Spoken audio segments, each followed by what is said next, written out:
Hey, my name is Matthew and this is Conscious Recovery. I talk about recovery from addiction. I talk about the things that got me better, and I share every one of those ideas with the hopes that it might help you strengthen your recovery. And today I am talking about balance. To help me do that, I'm going to be drawing on Aristotle and Buddha.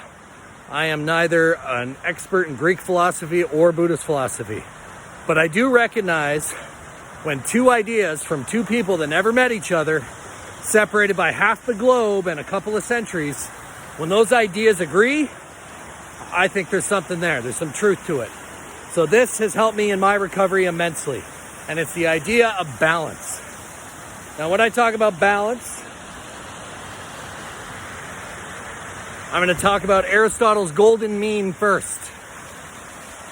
Aristotle talked about balance of virtues.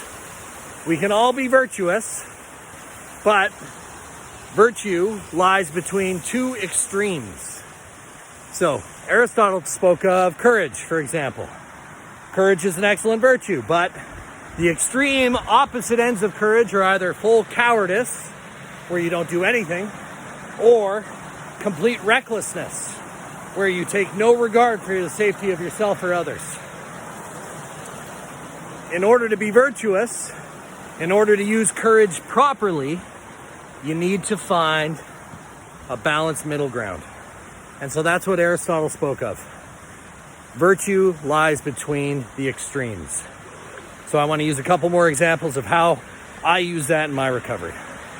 I happen to think that forgiveness is probably one of the most important values a person can live by. Forgiveness is the cure for blame. Now, it doesn't mean that people don't do stuff wrong, and it doesn't mean that you shouldn't hold them accountable. But when you simply blame a person, it takes up all of your time and energy and your emotional effort towards something that you can't control. You can't control other people, you can only control yourself. So I think forgiveness is very important. That being said, do I think that you should forgive everybody for everything, regardless of how they feel about it, or whether or not they've learned from it, or whether or not they're going to do it again? No, I don't think that forgiveness should be unconditional. I think that forgiveness needs to be balanced, like the golden mean, right between extremes. Zero forgiveness for anybody ever, not good. Total forgiveness for everybody always, not good. So you're going to have to learn to balance that value for yourself. You're going to have to learn when to let go and when to hold people accountable. Now, there's no rules for when you should do one or the other, except for one question. You simply ask yourself, is the choice I'm about to make helping my recovery or getting in the way of my recovery? That's it. So, forgiveness, that's one example.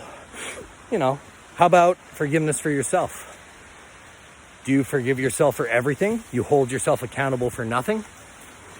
Or do you forgive nothing and you live in perpetual shame? So this idea of forgiveness, and more importantly, finding balance in forgiveness, it's really important. So that's what I want you to think about, the golden mean. Now, I mentioned Buddha, and Buddha had a similar idea. In Buddha's search for enlightenment, again, I'm not an expert. In his search for enlightenment, he tried indulging in all the pleasures of the flesh. He lived in excess. The best food, all the best comforts, everything he wanted and craved, he did. Okay?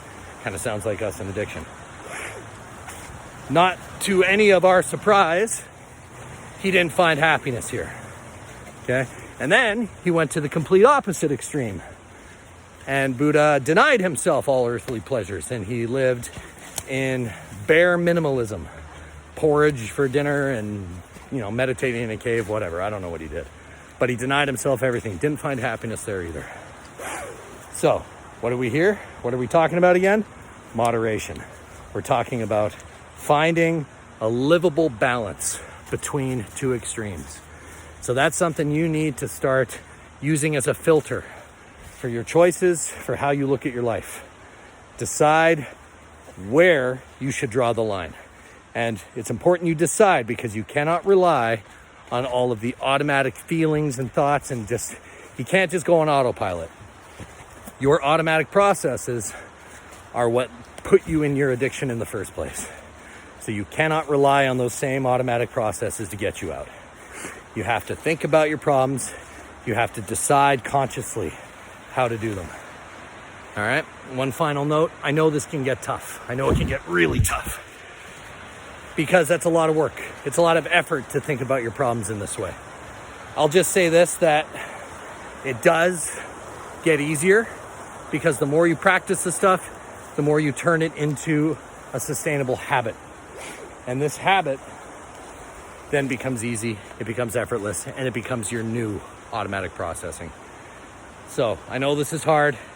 Think about your problems, work on your problems. At some point today, something scared me. At some point today, decide what is the proper balance here. All right, good luck.